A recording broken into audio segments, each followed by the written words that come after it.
Hello everyone, मोहित study IQ centre में आपका स्वागत है। आज हम जो है सीडीपी से रिलेटेड जो है 30 इंपॉर्टेंट क्वेश्चंस को यहाँ पे सॉल्व करेंगे जो सीटेट के एग्जाम्स के लिए महत्वपूर्ण होंगे। वीडियो को शुरू करते हैं।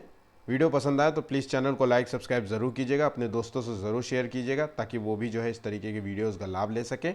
ठीक है, पेपर बहुत इंपॉर्टेंट है, वीडियो का अंत तक ज़रूर देखना। इंपॉर्टेंट क्वेश्चंस है, अक्सर जो है रिपीट होने वाले क्वेश्चंस है। आपको जो है क्वेश्चंस का पेपर देख करके ही पता चल जाएगा कि कितने महत्वपूर्ण क्वेश्चंस हैं। ठीक है, चलिए शुरू करते हैं। पहला क्वेश्चन देखते हैं, किसने जो है सबसे पहले बुद्धि परीक्षण का जो है निर्माण किया था। मतलब ये टेस्ट जो है बुद्धि परीक्षण से रिलेटेड जो है पहला टेस्ट जो है किसने किया था। एल्फ्रेड बिने, या चार्ल्स जो है एडवर्ड जो है स्पीयरमैन, या जो है स्टर्नबर्ग ने, या जो है डेविड जो है वैसलर ने। तो देखिए किसने किया था, इसका सही आंसर देना है। तो इसका सही जवाब है ए आंसर। ठीक है, एल्फ्रेड ब्रीने ने जो है बुद्धि परीक्षण का जो है पहला जो है टेस्ट किया था, जिसे आईक्यू टेस्ट भी कहते हैं। ठीक है, तो ये जो टेस्ट हुआ था ये 1904 में हुआ था। ये जो है एल्फ्रेड बिने जो थे एक फ्रांसीसी वैज्ञानिक थे, और इन्होंने जो परीक्षण किया था ये मूलतः परीक्षण जो है इस बात पर था आधारित था कि सामान्य बुद्धि वाले, मानसिक रूप से कमज़ोर बुद्धि वाले, या जो है बहुत तेज़ पढ़ाई में होने वाले बच्चों का जो है एक तरीके से इन जो है सभी बच्चों का जो है एक परीक्षण किया गया और इनका आईक्यू निकालने का प्रयास किया गया कि कौन बच्चे जो है किस रूप में जो है बेहतर हैं। ठीक है, तो ये इसी रूप में मतलब परीक्षण हुआ था। ठीक है, चलिए नेक्स्ट क्वेश्चन देखते हैं। एक शिक्षक जो है कक्षा के कार्य को एकत्र करता है और उन्हें पढ़ाता है, उसके बाद जो है योजना बनाता है और अगले जो है पाठ को शिक्षार्थियों की आवश्यकताओं को पूरा करने के लिए समायोजित करता है। ठीक है, वो डैश डैश जो है कर रहा है या कर रही है, क्या कर रहा है, तो वो सीखने के रूप में आकलन कर रहा है या सीखने के लिए आकलन कर रहा है, या सीखने के समय आकलन कर रहा है, या सीखने का आकलन कर रहा है। तो देखिए एक शिक्षक जो है वो कार्य को एकत्रित करता है, जो है मतलब क्लासरूम में जो है क्या सिलेबस है उसको जो है पूरा उस सिलेबस के बारे में पूरा जानने का प्रयास करता है, फिर उसे उस सिलेबस को पढ़ाने का प्रयास करता है, फिर उससे रिलेटेड जितनी भी योजनाएं बनाता है कि बच्चों को ताकि जो है समझ में आ जाए, फिर वो अगले जो है नेक्स्ट जो है चैप्टर को जो है फिर उसी तरीके से पढ़ाने का प्रयास कर रहा है। तो एक तरीके से जो है टीचर जो होता है वो सीखने के लिए जो है आकलन कर रहा होता है। ठीक है, ध्यान रखिएगा, सीखने के लिए आकलन कर रहा होता है, ना कि सीखने के रूप में आकलन कर रहा होता है। ठीक है, चलिए नेक्स्ट क्वेश्चन देखते हैं। कक्षा कक्ष में जो है जेंडर जेंडर जो है लिंग विभेद क्या है। तो देखिए शिक्षार्थियों के जो है हसोन्मुख जो है प्रयासों अथवा निष्पादन का कारण बन सकता है, या पुरुष शिक्षार्थियों के वृद्धि उन्मुख प्रयासों अथवा निष्पादन का कारण बन सकता है, या महिला जो है शिक्षकों की अपेक्षा जो है पुरुष जो है शिक्षकों के द्वारा अधिक किया जाता है, यह शिक्षार्थियों के निष्पादन को प्रभावित कर सकता है। तो देखिए इसका सही क्या है। तो देखिए जब कहीं पे भी जेंडर जेंडर जो है लिंग भेद होता है, मतलब लड़का और लड़की में भेद करना है, कौन क्या कर सकता है कौन क्या नहीं करेगा इस बारे में जो है भेद करना, तो ये आमतौर पे जो अगर भेद होता है तो इससे क्या होगा, शिक्षार्थियों बच्चों में जो है एक तरीके से जो है हतोत्साहित होंगे वो। ठीक है, और जो भी हतोत्साहित होंगे मतलब बच्चों के प्रति एक दूसरे के प्रति जो है हीनता बढ़ेगी। ठीक है, हीनता की भावना बढ़ेगी, भेदभाव की भावना बढ़ेगी, उनके अंदर जो है सामाजिकता, ऐसे बच्चों के अंदर अक्सर जो है सामाजिकता की भावना नहीं होती है या ना के बराबर होती है। ठीक है, अक्सर आपने जो है आसपास के अपने माहौल में देखा होगा जो जेंडर भेद करते हैं, जो लड़का और लड़की में भेद करते हैं, उनमें जो है सामाजिकता की जो है ज़्यादा वैसी वो होती नहीं है पहचान। ठीक है, तो ध्यान रखिएगा, इसका आंसर ए नंबर है। ठीक, चलिए नेक्स्ट क्वेश्चन देखते हैं।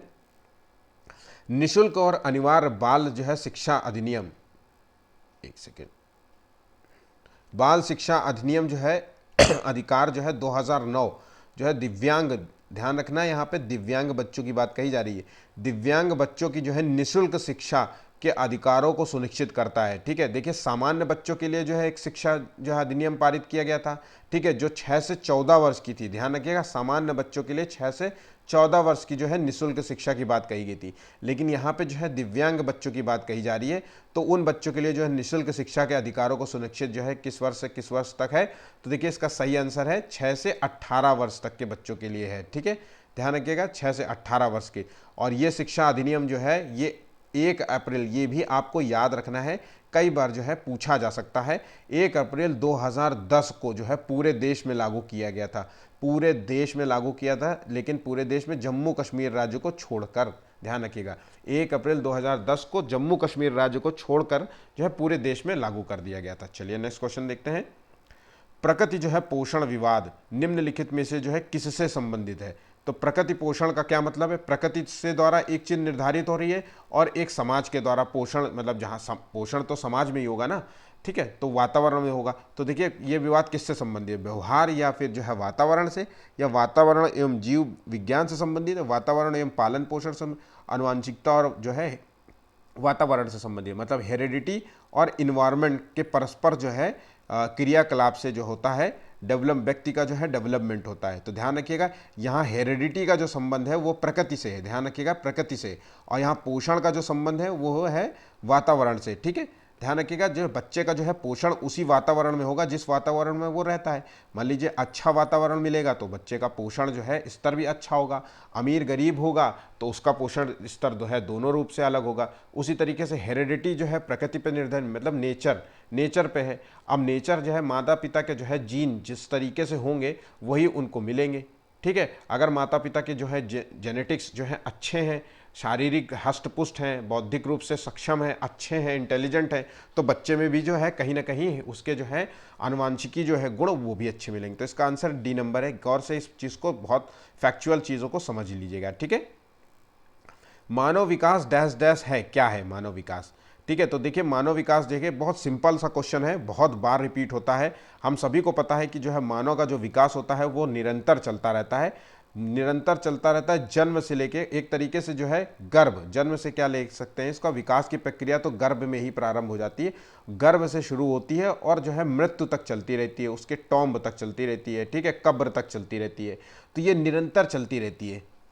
तो इस निरंतर चलने की प्रक्रिया में क्या होता है, गुणात्मक परिवर्तन भी आते हैं और मात्रात्मक परिवर्तन भी आते हैं। तो इसका देखिए आंसर बी नंबर है। ध्यान रखिएगा आपने सही जवाब दिया होगा, मुझे पक्का भरोसा है, यह आंसर बहुत सिंपल है, ठीक है। तो देखिए मात्रात्मक दोनों आते हैं और गुणात्मक आते हैं। मात्रात्मक में देखिए शारीरिक जो वृद्धि होती है जिसको हम मात्रा के रूप में ना, शारीरिक, ठीक है, तो जिसको हम मात्रा के रूप में माप सकते हैं, शरीर की वृद्धि को हम माप सकते हैं कि बच्चे की ग्रोथ कितनी हुई है, ये तो हम माप सकते हैं ना कि वृद्धि हो भी रही है कि नहीं हो रही है, हमारे बच्चे की हाइट बढ़ रही है कि नहीं बढ़ रही है। लेकिन जो है गुणात्मक वृद्धि में क्या आता है, गुणात्मक वृद्धि में ऐसी वृद्धि होती है जो मापी नहीं जाती, जैसे भावनात्मक वृद्धि, भावनात्मक जो है वृद्धि वो मापी नहीं जा सकती, भावनात्मक बच्चा कितना रूप से सक्षम है, ठीक है। तो इस तरीके से चीज़ों को जो है वो मापा नहीं। तो इसमें जो है शारीरिक वृद्धि होती है, मानसिक वृद्धि होती है, भावनात्मक वृद्धि होती है। तो मानसिक वृद्धि और भावनात्मक वृद्धि जो होती है वो गुणात्मक रूप में आ सकती है, ठीक है। और ये गुणात्मक रूप से जो है हर बच्चा अलग रूप में होता है। देखिए किसी का जो है भावनात्मक जो है लगाव ज़्यादा होता है, किसी का जो है बौद्धिक विकास बहुत अच्छा हुआ होता है। तो इसका मतलब ये नहीं कि दूसरे का कमज़ोर है, पर गुण रूप में वो अलग है, ठीक है। तो आप समझ गए होंगे इस चीज को, बहुत सिंपल से मैंने समझा दिया। चलिए नेक्स्ट क्वेश्चन देखते हैं। निम्नलिखित में से जो है कौन सा समाजीकरण की जो है निष्क्रिय एजेंसी है जिसका समाजीकरण में कोई रोल नहीं होता। तो देखिए परिवार, इको क्लब, सार्वजनिक पुस्तकालय और स्वास्थ्य क्लब। तो देखिए समाजीकरण की प्रक्रिया कैसे होती है, समाजीकरण की प्रक्रिया जो होती है वो इंटरैक्शन से होती है। जब समाज में रहते हैं, इंटरैक्शन जो होता है, जब हम समाज में रहते हैं और जो है अंतः आपस में जो है बात करते हैं, एक दूसरे से संप्रेषण करते हैं, ठीक है, संप्रेषण करते। अगर हम संप्रेषण नहीं करेंगे तो एक तरीके से जो है हमारी जो है सामाजिकीकरण की जो प्रक्रिया जो होती है वो निष्फल हो जाएगी, निष्क्रिय रहेगी। तो ऐसी चीज़ हमें देखनी है जहाँ पे जो है समाज का जो है रोल बिल्कुल ना। तो सार्वजनिक पुस्तकालय, वहाँ पे जो है किताबें होती हैं, आपको किताबों के माध्यम से पढ़ना होता है, ठीक है। वहाँ पे संप्रेषण नहीं होता। अगर आपने किताबें पढ़ी और बातचीत नहीं की, दूसरों से इंटरेक्ट नहीं किया, तो आपने जो है जो भी चीज़ें सीखी है वो आप उसको अप्लाई नहीं कर पाएंगे, समझ नहीं पाएंगे कि चीज़ें जो है किस रूप में सही है, किस रूप में गलत है। तो इंटरेक्शन से ही जो है समाजीकरण की प्रक्रिया जो है सबसे अच्छी होती है। ध्यान रखिएगा, कई बार जो है क्वेश्चन पूछ सकता है कि समाजीकरण की प्रक्रिया में सबसे बड़ा रोल किसका होता है। तो हमारा जो है समाजीकरण की प्रक्रिया में परिवार तो है ही है। अगर परिवार ऑप्शन ना दे तो संप्रेषण हो सकता है। तो कई चीज़ें हो सकती हैं इसके आंसर्स, ठीक है, ध्यान रखिएगा। चलिए नेक्स्ट क्वेश्चन देखते हैं।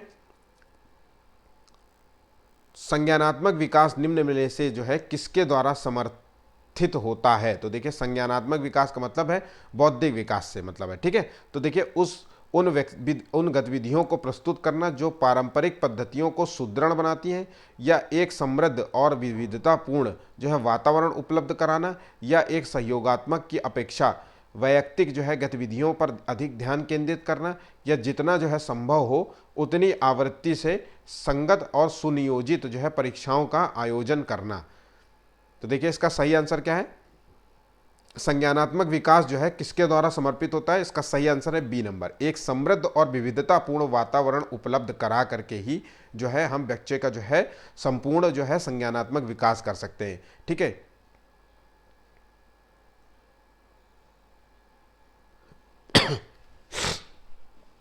चलिए नेक्स्ट क्वेश्चन देखते हैं। निम्नलिखित में से जो है कौन सा सीखने की शैली का जो है एक उदाहरण है? तो देखिए सीखने के शैली का कौन सा उदाहरण है, गौर से समझने का प्रयास कीजिएगा। क्वेश्चन बहुत इंपॉर्टेंट है, घुमावदार है, इसलिए शायद कई बच्चे जो है इस क्वेश्चन को गलत कर देंगे।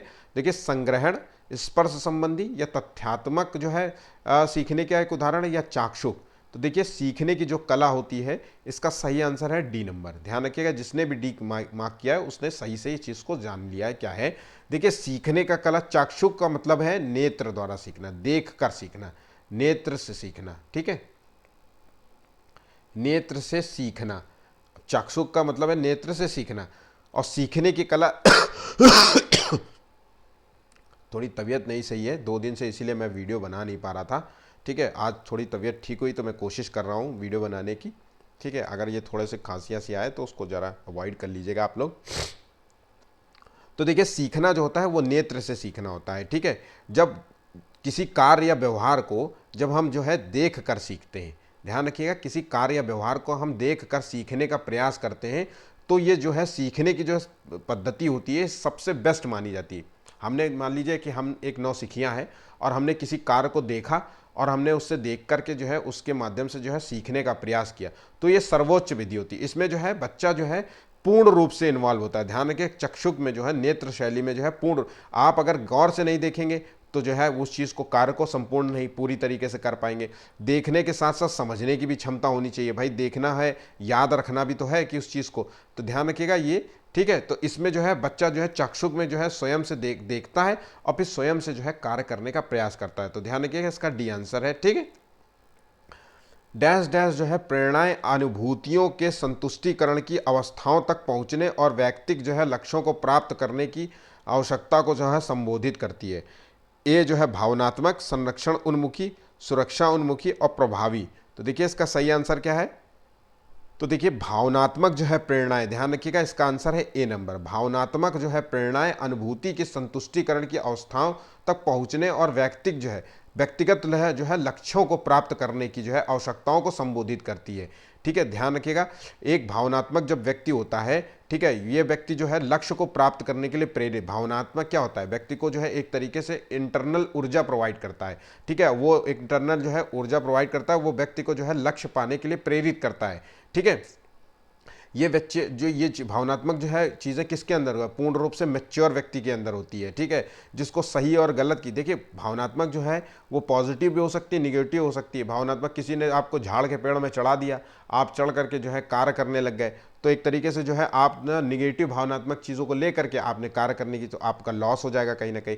तो भावनात्मक जो है एक तरीके से मैच्योर, फुल मैच्योर व्यक्ति के रूप में देखना चाहिए, है ना। सही और गलत की पहचान होनी चाहिए उसको, ठीक, सही रूप से उसका सामाजिकरण हुआ। सामाजिक, जैसे कई लोगों को आपने देखा होगा बिना बात के जो है रोने लगते हैं, तो एक तरीके से जो है उनका सामाजिकरण की जो है प्रक्रिया कहीं ना कहीं जो है थोड़ी सी कमज़ोर हुई होती है। ठीक है, तो ये चीज़ को ध्यान रखना है। और व्यक्तिगत लक्ष्यों से मतलब है कि जो व्यक्तिगत मतलब व्यक्ति को जो है अपने लक्ष्य को प्राप्त करने की जो है मदद करे। ठीक है, तो इसका आंसर ए नंबर है। चलिए नेक्स्ट क्वेश्चन देखते हैं। आंतरिक बल वह एक आंतरिक बल है जो प्रेरित करता है और व्यवहार परक प्रतिक्रिया के लिए बाध्य करता है एवं उस प्रतिक्रिया को विशिष्ट दिशा उपलब्ध कराता है। डैश डैश कहलाता है। अध्यवसाय, वचनबद्धता, संवेग या अभिप्रेरणा। तो देखिए यहाँ पे अभिप्रेरणा का मतलब है मोटिवेशन। ध्यान रखिएगा अभिप्रेरणा का संबंध है मोटिवेशन से, और मोटिवेशन जो होती है एक तरीके से व्यक्ति की जो है आंतरिक और बाह्य ऊर्जा होती है। ठीक है, आंतरिक ऊर्जा जो है स्वयं से उत्पन्न होती है, आंतरिक ऊर्जा, और एक बाहरी ऊर्जा होती है बाह्य ऊर्जा, जो है किसी के द्वारा जो है आजकल जो है प्रवचन जैसे लोग देते हैं ना, तो मोटिवेशन ही तो होता है, तो ये होता है। ठीक, तो ध्यान रखिएगा ये है इसका आंसर डी नंबर है। ठीक है, चलिए नेक्स्ट क्वेश्चन देखते हैं। निम्नलिखित में से जो है कौन सा कारक अधिगम को जो है सकारात्मक रूप से जो है प्रभावित करता है, अधिगम को, लर्निंग को, है ना। तो देखिए सहपाठियों से प्रतियोगिता या अर्थपूर्ण संबंध, या माता पिता की जो है ओर से दबाव, और या फिर अनुत्तीर्ण हो जाने का भय। तो देखिए इसका सही आंसर है जो बी नंबर है। ध्यान रखिएगा, ए नहीं मार्क करिएगा। जो है सहपाठियों से प्रतियोगिता जो है अधिगम को जो है सकारात्मक रूप से प्रभावित करता है, वो अर्थपूर्ण जो है संबंध होता है। ठीक है, इसका मतलब है कि पूर्ण ज्ञान का जो है वर्तमान के साथ जो है अर्थपूर्ण संबंध स्थापित करने से कोई भी व्यक्ति जो है कुछ भी आसानी से सीख लेता है। ठीक है, ध्यान रखिएगा।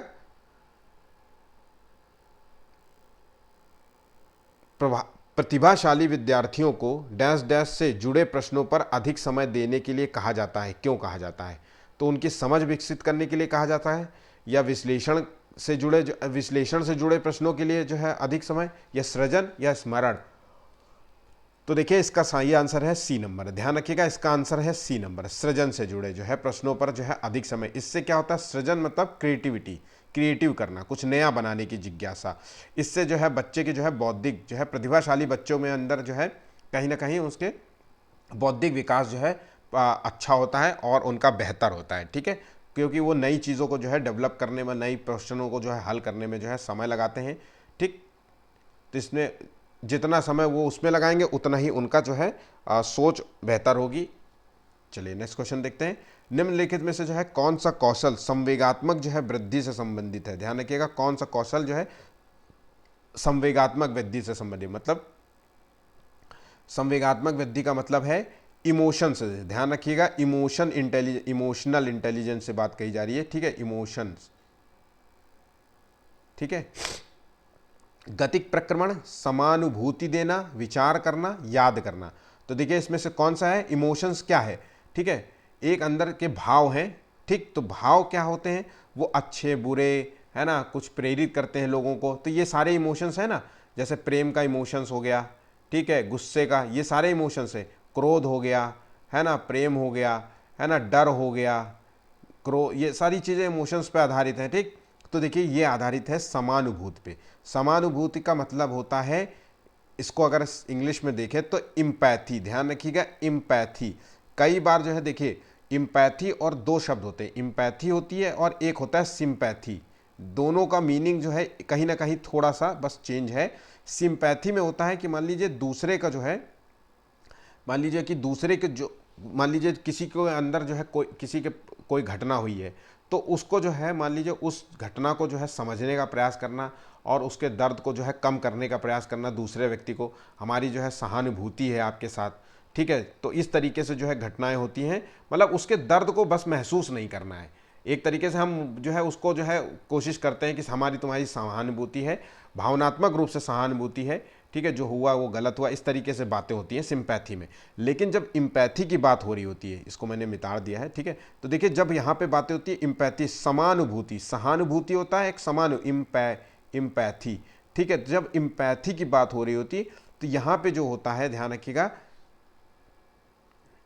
स्वयं, इसमें जो है व्यक्ति जो है स्वयं को दूसरे की परिस्थिति में रख कर सोचने और विचारने का प्रयास करता है और उसके जो है मतलब एक तरीके से भावनात्मक दर्द को भी महसूस करने लगता है। कई बार जो होता है ना, जो वो महसूस कर रहा होता है, ठीक है, उस तरीके की जो है भावनाएं अंदर आ जाती कि जब उसको दर्द हो रहा होता है तो हमको भी दर्द हो रहा होता है इतना ज़्यादा। ठीक है, तो ये होता है समानुभूति। इस चीज़ को ध्यान रखिएगा, दोनों में अंतर कभी पूछ ले तो इस चीज़ को गड़बड़ नहीं करिएगा। ठीक है, ये दर्द को महसूस करना होता है और दूसरे के जो है दर्द को समझने का प्रयास करना होता है। ठीक है, एम्पैथी इसमें महसूस होता है, उस दर्द को महसूस करना होता है, और सिंपैथी में जो होता है ना, उस दर्द को जो है समझने का प्रयास करना होता है, समझने और समझाने का प्रयास करता है व्यक्ति। ठीक, चलिए नेक्स्ट क्वेश्चन देखते हैं। गणित से अधिगम निर्योग्यता का आकलन निम्नलिखित में से जो है किस परीक्षण द्वारा सर्वाधिक उचित तरीके से किया जा सकता है? निदानात्मक परीक्षण, स्क्रीनिंग परीक्षण, उपलब्धि परीक्षण और अभिक्षमता परीक्षण। तो देखिए इसका सही आंसर क्या है? इसका सही आंसर है ए नंबर। ध्यान रखिएगा, निदानात्मक जो है परीक्षण होता है। ठीक है, इस निदानात्मक क्या होता है? देखिए इसमें निदान किया जाता है किसी प्रॉब्लम, किसी मतलब ये व्यक्ति की जो है विषय पर कमजोरी जानने का प्रयास किया जाता है और जो है उस कमजोरी को जानकर जो है उसको जो है मतलब उसका जो है परीक्षण करके जो है उसको सॉल्व करने का प्रयास किया, निदान करने का प्रयास किया जाता है। ठीक है, ध्यान रखिएगा। नेक्स्ट क्वेश्चन देखते हैं। बहुत सिंपल है, एक छोटी छोटी बातों से है पूरे बातें समझ में आ जा रही होंगी। ठीक ठीक है। प्रवाह, पूर्णता, व्याख्यता और मौलिकता और लचीलापन डैश डैश के जो है साथ संबंधित तत्व है। तो देखिए ये किसका जो है संबंध है, गुण, अपसारी चिंतन, त्वरण और प्रतिभा। तो देखिए किस पर आधारित है, तो देखिए ये आंसर है, इसका बी आंसर है, अपसारी चिंतन पर जो है से ये संबंधित है। ठीक, तो देखिए एक अपसारी चिंतन क्या होता है, जब हम किसी एक समस्या का, ध्यान रखिएगा, एक समस्या होती है और उस समस्या के जो है हम कई सॉल्यूशंस ढूंढ लेते हैं। ध्यान रखिएगा उस समस्या के कई जो है सॉल्यूशंस जो है हम ढूंढ के लाते हैं। तो अपसारी जब मतलब ये समस्या है और हमने कई जो है, ठीक, सेंटर से कई हट करके जो है कई सॉल्यूशंस ढूंढे हैं। ठीक है, तो उन सही सारे सॉल्यूशंस को जो है अपसारी चिंतन कहते हैं, मतलब कई सॉल्यूशंस ढूंढना। ठीक, व्यक्ति को जो है कुछ, या फिर जो है कह सकते हैं कि व्यक्ति को जो है हम कुछ तथ्य बताते हैं और उस तथ्य को बताने के बाद जो है बाकी तथ्यों के बारे में हम जो है हम बच्चों को जो है सोचने के लिए बोलते हैं, ताकि जो है वो सोचें, अपना एक्सपैंड करें अपने दिमाग को। ठीक है, अपसारी चिंतन करें। ठीक, नेक्स्ट क्वेश्चन देखते हैं। सभी के लिए जो है विद्यालयों में सभी की शिक्षा, ध्यान रखिएगा, सभी के लिए विद्यालयों में सभी की शिक्षा का जो है निम्नलिखित से जो है प्रचार वाक्य हो सकता है। तो सब बहुत सिंपल है। ठीक है, सभी के लिए, इस विद्यालय में सभी की शिक्षा का मतलब है कि इस ऐसे स्कूल जहाँ पे जो है सामान्य बच्चे, ध्यान रखिएगा, सामान्य बच्चे पढ़ें, जहाँ पे बच्चे विशिष्ट बच्चे पढ़ें, ठीक है, जहाँ पे प्रतिभाशाली बच्चे पढ़ें, ठीक, वहाँ पे जो है ऐसे स्कूल्स में जो है बच्चों का जो है संपूर्ण विकास जो है किया जाता है, संपूर्ण विकास जो है संभव हो सकता है। ठीक है, ऐसा नहीं है कि विशिष्ट बालकों के लिए अलग स्कूल हो या प्रतिभाशाली बालकों के लिए अलग हो, सभी बच्चों का जो है डेवलपमेंट एक ही जगह हो। ठीक है, तो ऐसे स्कूल्स कहलाते हैं, ऐसी शिक्षा को कहते हैं समावेशी शिक्षा। ध्यान रखिएगा, समावेशी, पृथक शिक्षा में जो है सबके लिए अलग अलग होता है। ठीक है, ध्यान रखिएगा, समावेशी शिक्षा का प्रावधान है। ठीक, चलिए नेक्स्ट क्वेश्चन देखते हैं। निम्नलिखित में से जो है कौन सी शब्दावली प्रायः जो है अभिप्रेरणा के साथ जो है अंतः बदलाव के साथ इस्तेमाल किया जाता है? संवेग, उत्प्रेरणा, आवश्यकता और जो है पुरस्कार। तो देखिए इसका सही आंसर क्या है,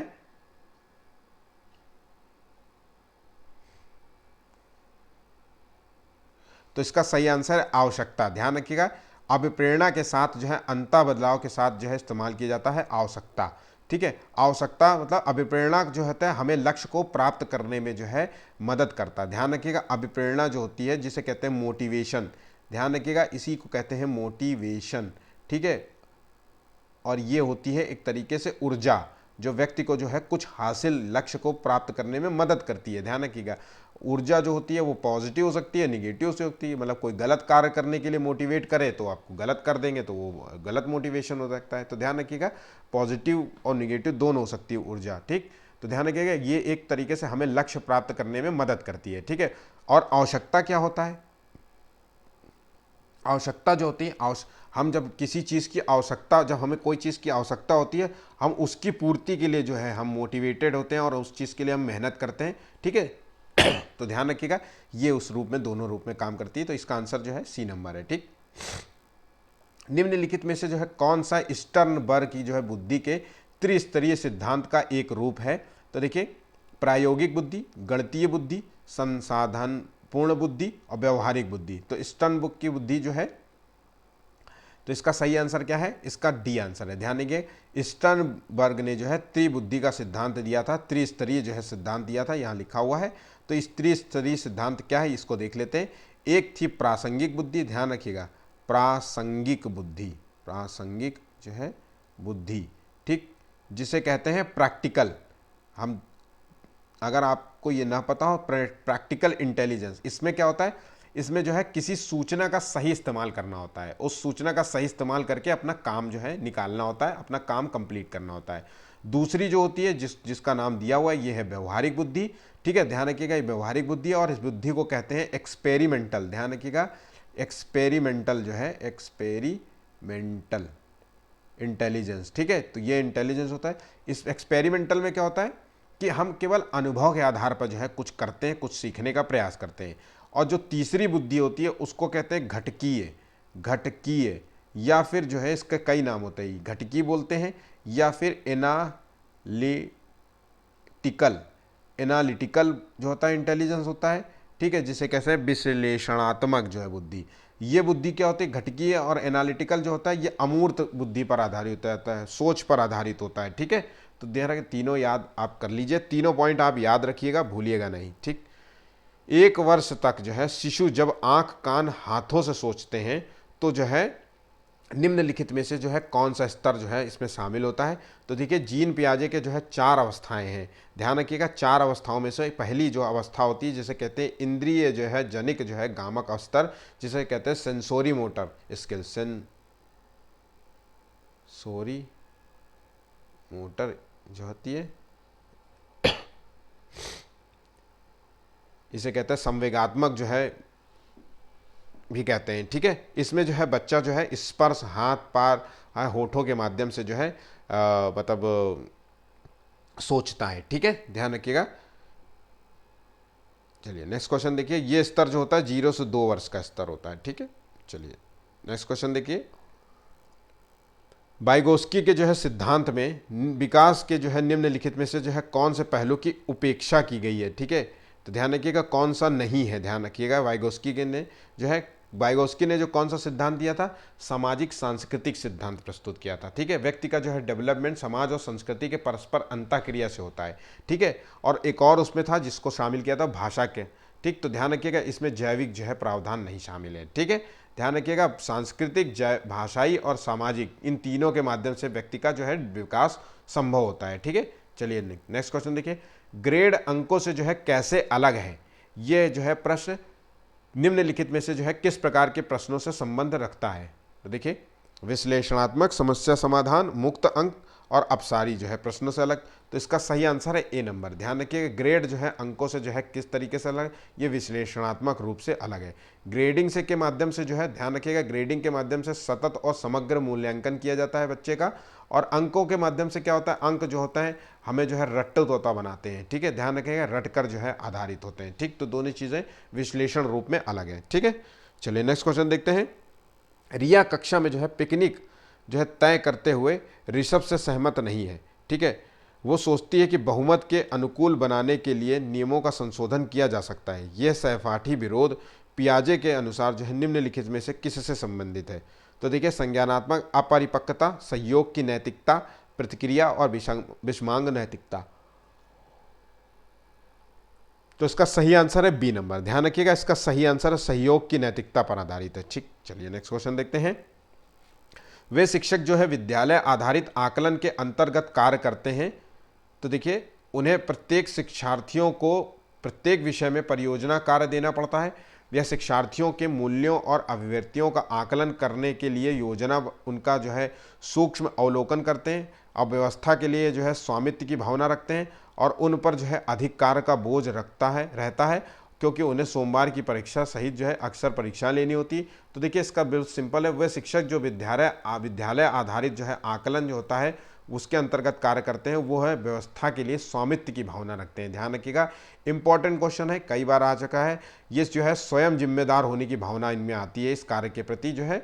ठीक है, ध्यान रखिएगा।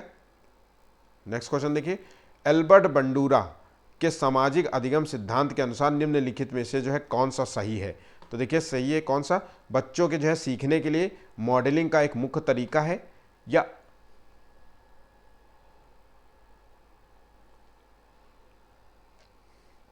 अनसुलझा संकट बच्चे का जो है नुकसान पहुंचा सकता है। संज्ञानात्मक विकास सामाजिक विकास से जो है स्वतंत्र है, और खेल अनिवार्य है और उसे विद्यालय में प्राथमिकता दी जानी चाहिए। तो इसका सही आंसर है ए नंबर। ठीक है, नेक्स्ट क्वेश्चन देखिए, जब बच्चे एक अवधारणा को सीखते हैं और उसका जो है प्रयोग करते हैं तो अभ्यास उनके द्वारा की जाने वाली त्रुटियों को कम करने में मदद करता है। ये विचार जो है किसके डैश डैश के द्वारा दिया गया है।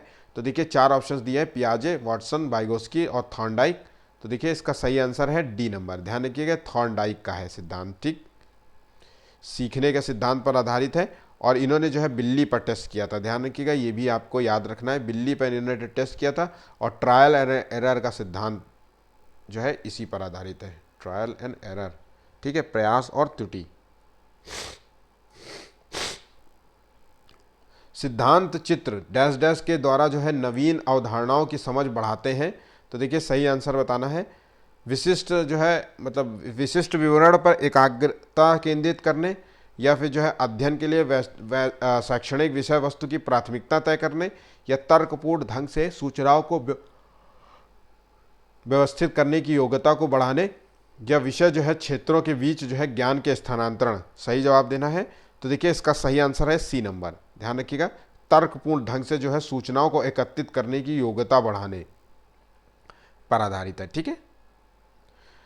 28वां क्वेश्चन है, निगमनात्मक जो है तर्कणा में जो है शामिल है विशिष्ट सामान्य की ओर तर्कणा, ज्ञान का सक्रिय निर्माण और पुनर्निर्माण, या अन्वेषण जो है परख सीखना और स्वतः जो है खोज परख संबंधी पद्धतियां, या सामान्य से विशिष्ट की ओर तर्कणा। तो देखिए इसका सही आंसर है, बहुत सिंपल है ये।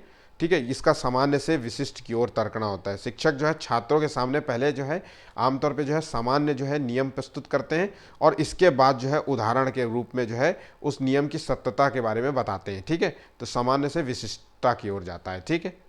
नेक्स्ट क्वेश्चन देखिए, बुद्धि के जो है स्पीयरमैन परिभाषा के जो है कारक जी फैक्टर क्या है। तो स्पीयरमैन ने जो है द्विकारक का सिद्धांत किया था, जिसमें एक जी फैक्टर बताया था इन्होंने, जी फैक्टर, और इन्होंने एक बताया था एस फैक्टर। एस फैक्टर को बोला था स्पेसिफिक फैक्टर और जी फैक्टर को बोलता था जनरल फैक्टर या फिर सामान्य बुद्धि। तो देखिए ध्यान रखिएगा, सामान्य बुद्धि से संबंधित।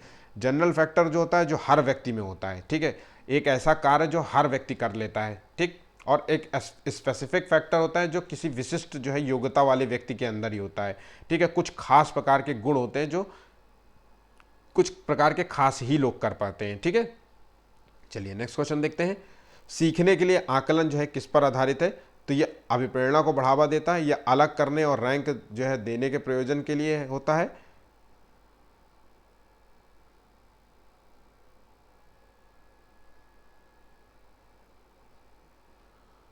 तो सीखने का जो आकलन है इसका सही, और ग्रेड्स को पूरी तरीके से जो महत्व देने पर, तो देखिए बी आंसर गलत है, सी आंसर गलत है। विशिष्ट होता है वो अपने आप में की गई आकलन गतिविधि, तो ये भी गलत है।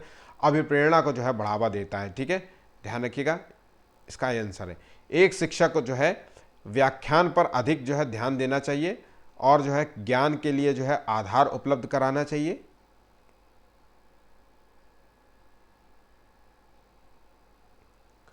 यह शिक्षार्थियों द्वारा जो है की गई त्रुटियों को ये भयंकर भूल के रूप में जो है देना चाहिए और प्रत्येक त्रुटि के लिए गंभीर टिप्पणी देनी चाहिए। तो ये बिल्कुल गलत है।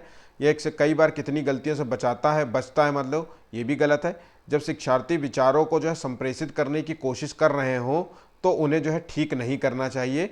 और ये व्याख्यान पर आधारित होना, एक शिक्षक को जो है, एक टीचर को जो है ज़्यादातर जो है थ्योरेटिकली चीज़ों पर ध्यान देने चाहिए, ज्ञान के लिए आधार उपलब्ध कराना चाहिए। या फिर जो है इसका आंसर डी। तो देखिए इसका आंसर डी नंबर है। ध्यान रखिए, एज अ टीचर जो है जब बच्चा जो है अपने विचारों को संप्रेषित कर रहा हो, मतलब एक तरीके से जब अपने विचारों को बोल रहा हो, कम्युनिकेट कर रहा हो, समझाने का प्रयास कर रहा हो, अगर वो गलती से वो गलत भी कह रहा हो तो उसको उस वक्त जो है तुरंत ठीक करने का प्रयास नहीं करना चाहिए। हमें जानने का पूरा प्रयास करना चाहिए कि बच्चा जो है कितना जो है जानता है उस टॉपिक के बारे में और क्या क्या गलत जाता है, ताकि हम जो है उसका निदानात्मक परीक्षण करके, मतलब एक तरीके से निदानात्मक परीक्षण हो जाएगा और बच्चे को जो है क्या क्या कमियां हैं वो भी हम जान जाएंगे और उसको सही करने का प्रयास करेंगे। इसलिए जो है उसको बीच में टोक करके जो है रोकना नहीं चाहिए। ठीक है, इसका आंसर डी नंबर है। ठीक, आज का जो है वीडियो समाप्त हुआ।